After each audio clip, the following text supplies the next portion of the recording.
Baik, kita akan membahas terkait dengan interpretasi hukum. Jadi, apa itu interpretasi hukum? Interpretasi hukum itu adalah salah satu metode dalam penemuan hukum di mana hakim akan melakukan satu interpretasi apabila hakim menemukan satu rumusan undang-undang yang tidak jelas, maka hakim akan melakukan satu interpretasi. Memang di dalam interpretasi hukum ada banyak macam-macamnya. Nah, mengapa sebenarnya interpretasi ini menjadi suatu hal yang penting?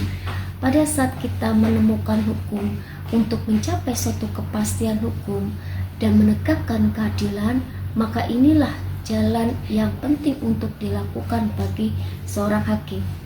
Nah, dalam konteks undang-undang pidana, maka interpretasi hukum ini menjadi suatu hal yang dibutuhkan.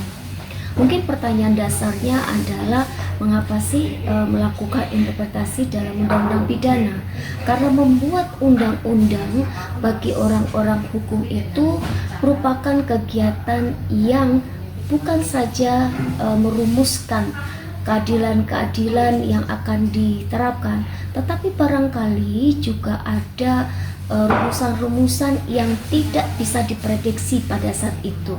Ya, karena memang orang hukum itu juga bukan peramal, ya, dan tidak bisa meramalkan nanti kira-kira kejahatan apa yang akan ada di kemudian hari.